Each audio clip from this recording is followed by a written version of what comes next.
Hey, how's it going guys? My name is Zealwood and today we're going to be reviewing a game called Bot Vice, and to answer the ultimate question, is it worth your time? So, Bot Vice is a single player, third person, pixel art, action, indie, gallery shooter where you play as an ex-police officer out for vengeance against a biotic criminal gang, where you'll be taking on waves of robotic enemies, avoiding showers of bullets, and defeating very creative, powerful bosses.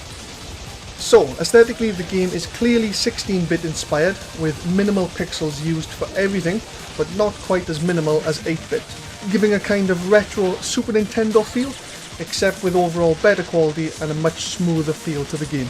Colours used are bright and simple, with good contrasting and incredible pixel shading to give everything a mechanical, urban feel, without overloading the screen with too much colour. Characters stand out well from the surrounding graphics, along with the crazy amount of projectiles you're going to need to pay attention to stay alive. No major lighting effects other than general shadows to make everything look more realistic, especially airborne objects. Object texture and detail in Bot Vice is incredible for a 16-bit themed game with very creative designs for everything. Very impressive pixel artists working on the game. I have to admit, personally I wish I could pixel art this good.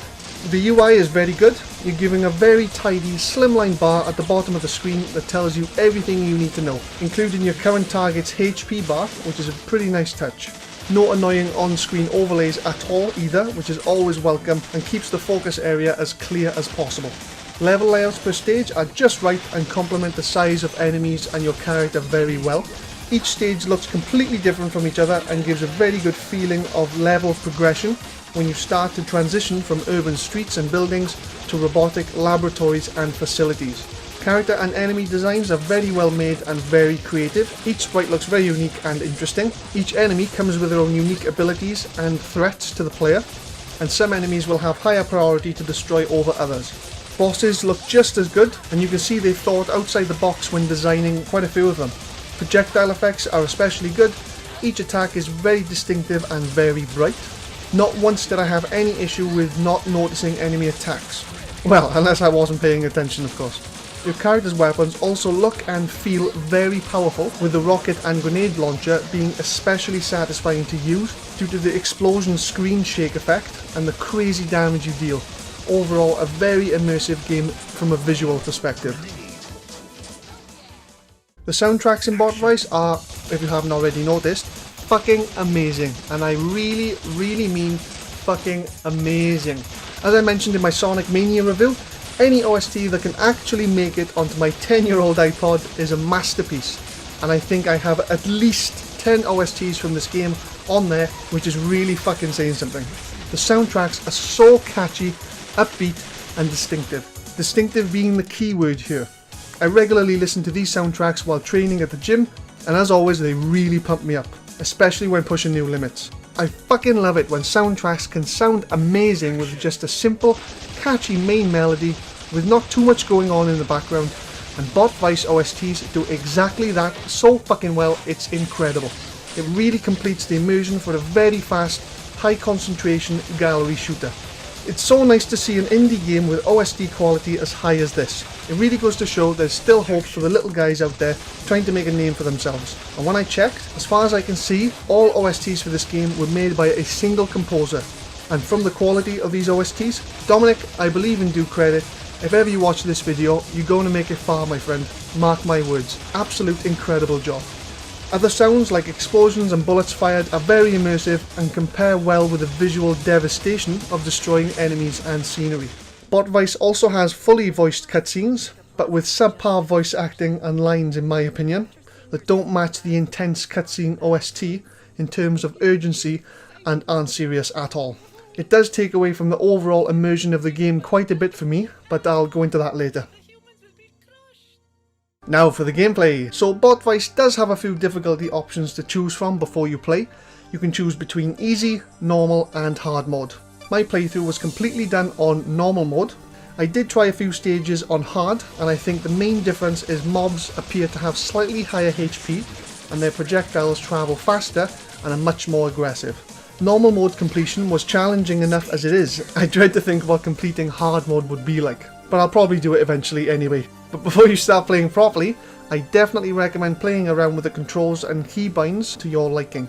I found the default controls using a PS4 controller were a bit awkward for me, and I just made a few alterations.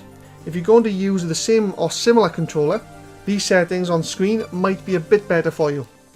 Before you begin the game, you're given a couple of cutscenes explaining the story. As mentioned, you play as an ex-cop named Erin, who lost her partner and her arm during a failed operation against the criminal gang Wildbots. She's back on her feet with a new bionic arm. She finds out a madman by the name of Lunatic employs the help of the Wildbot gang to help him take over and control an important building in the city. They make a public ransom request for a lot of legal tender, or they'll blow the building up.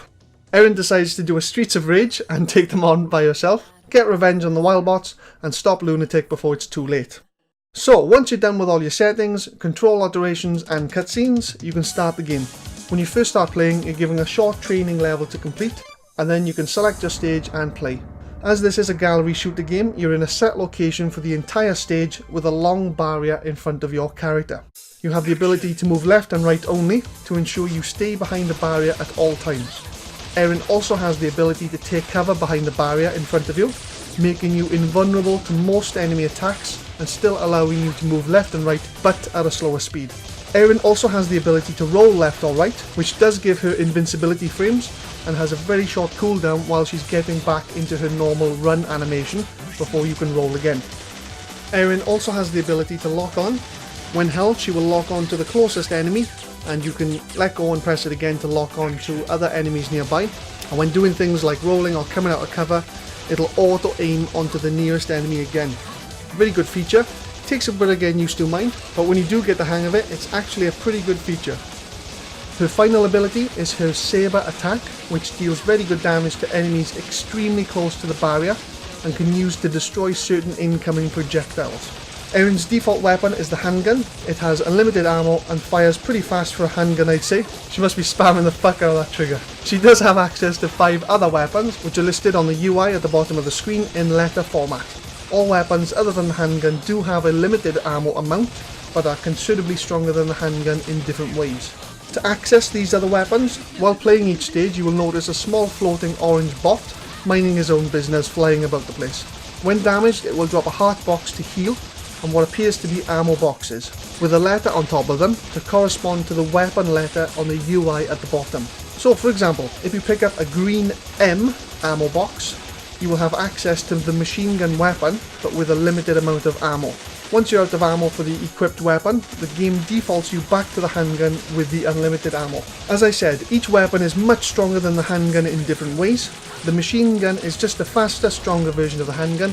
The spread gun is a tri-spread shotgun, awesome for killing close groups of enemies very quickly. The flame gun is a very overpowered gun that deals shitloads of damage but has very short range, so you can only use it on enemies very close to the barrier. The final 2 weapons, the rocket and grenade launcher, are just crazy damage long range weapons that shit on everything and even deal splash damage to very close groups of enemies. Good to save these for bosses where you can. Now, although Erin does have many combat advantages over her enemies through the game, you do only have 4 hearts to last you the entire level, which is what makes this game quite a challenge. No matter what projectile hits you, you are guaranteed to lose 1 whole heart from it. You then only have 2 seconds of invulnerability to get out of danger. Also, if you're the type of player to abuse cover all the time, while you are in cover, all enemy projectiles that would have hit you instead damage the actual cover. So keep that in mind. Too much cover abuse means no cover left to abuse. Another issue to consider is the fact that many things in the game can damage you even while you are in cover. These include certain grenade type abilities that enemies would obviously throw over the barrier, enemies that actually jump over the barrier to attack you, those fucking frogs, and even environmental hazards that can sometimes one-shot you, like the train for example. All these points coupled with a constant screen full of enemy projectiles keeps you on your toes at all times and keeps the immersion flowing constantly. There are quite a few cutscenes in Bot Vice when taking on specific boss stages. Each cutscene shows an interaction between Erin and the particular boss, explaining more of the storyline and giving very mild character development before you take on their stage and defeat them. The cutscenes are very long-winded and I feel like they go on forever. but once the stage begins, the boss fight OST and challenge they provide is brilliant and keeps you on the edge of your seat at all times, especially the final boss fight. Fucking awesome. So, for the ultimate question, is it worth your time? It's a must-play indie game. 6 words you rarely hear spoken, and to be honest, it's the first time I've ever actually said it myself. It provides amazing, raw, immersive gallery shooter fun, it offers incredible replayability and value for money, and the soundtracks are fucking phenomenal. I'm gonna give this game a 4.5 star, or 90 out of 100. The game, I feel, has so much to offer to the gaming community and is now a staple indie game in my books. The overall gameplay and soundtracks are close to perfection. I love how when you die on a stage, you just puck back at the start with the words action, which give no hard feelings for dying and keep you playing over and over until the stage is complete. I love how clean the UI looks, how most of the ground clutter is destroyable. I like almost everything about the game, but what really prevents the game from getting a higher score for me is the story aspects. Now, I'm not one for story, but as I mentioned, if the developers took a slightly more serious approach to how the story is portrayed, this game could have easily made it into my 5 star. Now, I'm not a voice actor, okay, but I think even I would have given a much more serious, immersive touch to the story if I voiced over one of these bosses during a cutscene. If the bosses had better voice actors and harsher lines towards Erin, throw in a few sprites of Erin kneeling maybe, and her voice lines filled with anguish, I think I would subconsciously feel empathy towards Erin and her mission, giving the game overall very high, consistent immersion. Maybe not harsh enough to include swear words, but definitely words of suppression and cruelty, for Erin to come back with lines of resolve and strength. Now that would have been the cherry on the cake for me. Well guys, I hope you enjoyed the video. If you did, leave a like, subscribe if you want to see more games I'll be reviewing each week. I've had 4 comments since my last video review last week guys, which is brilliant, so thank you for that. I'll try to reply to every comment, so don't be shy and keep them coming. Let me know your thoughts. But as always, all the best guys, take care.